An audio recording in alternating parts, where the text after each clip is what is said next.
নিত্যপণ্যের বাজার নিয়ন্ত্রণে চাঁদাবাজি বন্ধ, মজুতদারি বা অযৌক্তিক মূল্য নির্ধারণের মতো অনিয়ম মোকাবেলা করতে পারেনি অন্তর্বর্তী সরকার। ফলে নিত্যপণ্যের দাম কমাতে ব্যর্থ হয়েছে। সরকার খাদ্যপণ্যের সরবরাহ শৃঙ্খলে সুশাসন ফিরিয়ে আনতে সাহসী ও জরুরি পদক্ষেপ না নিলে মূল্যস্ফীতির হার কমানো কঠিন হবে। বিস্তারিত সাবরিনা কাজীর প্রতিবেদনে। নিত্যপণ্যের বাজার নিয়ন্ত্রণে চাঁদাবাজি বন্ধ, মজুতদারি বা অযৌক্তিক মূল্য নির্ধারণের মতো অনিয়ম মোকাবেলা করতে পারেনি অন্তর্বর্তী সরকার। ফলে নিত্যপণ্যের দাম কমাতে ব্যর্থ হয়েছে। সরকার খাদ্যপণ্যের সরবরাহ শৃঙ্খলে সুশাসন ফিরিয়ে আনতে সাহসী ও জরুরি পদক্ষেপ না নিলে মূল্যস্ফীতির হার কমানো কঠিন হবে।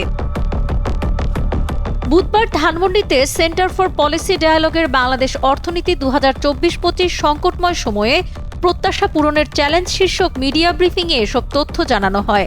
সিডিপির নির্বাহী পরিচালক ফাহমিদা খাতুন প্রবন্ধ উপস্থাপনকালে এসব কথা বলেন।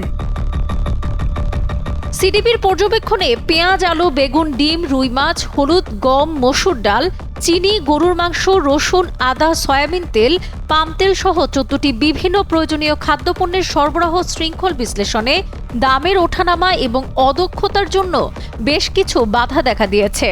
বেশিরভাগ কৃষি পণ্যের ক্ষেত্রে প্রাথমিক বাধাগুলোর মধ্যে রয়েছে মজুতদারি, কমিশন এজেন্ট বা গুদাম পরিচালনাকারীদের আধিপত্য, অপর্যাপ্ত কীটপতঙ্গ ব্যবস্থাপনা এবং কৃষি পদ্ধতি, উচ্চ উপকরণ খরচ, নিম্নমানের সংরক্ষণ,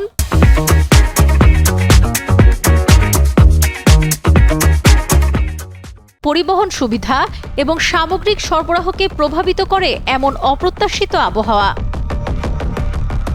চাল সরবরাহ অবস্থায় অসংখ্য বাজার এজেন্ট রয়েছে। বাজার মূল্যের ওপর গুদাম মালিকদের বা অটোরাইস মিলারদের উল্লেখযোগ্য আধিপত্য লক্ষ্য করা যায়। ফলস্বরূপ ধান চাষিরা প্রায়ই সঠিক দাম পান না। সিডিপি বলছে, অর্থনীতিতে মূল্যস্ফীতির চাপ কমাতে কেন্দ্রীয় ব্যাংক ঋণের সুদহার বৃদ্ধির অনুমতি দিয়েছে এবং নীতি সুদহারও বৃদ্ধি করেছে।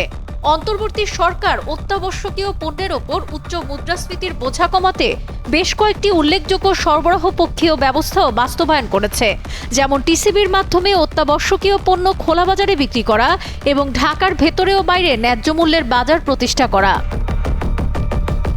অনুষ্ঠানে ফাহমিদা খাতুন বলেন, রাজস্ব আদায়ের পাশাপাশি বার্ষিক উন্নয়ন কর্মসূচি বা এডিপি বাস্তবায়ন, মূল্যস্ফীতি, কর্মসংস্থান, বেসরকারি বিনিয়োগে দৃশ্যমান কোনো উন্নতি নেই।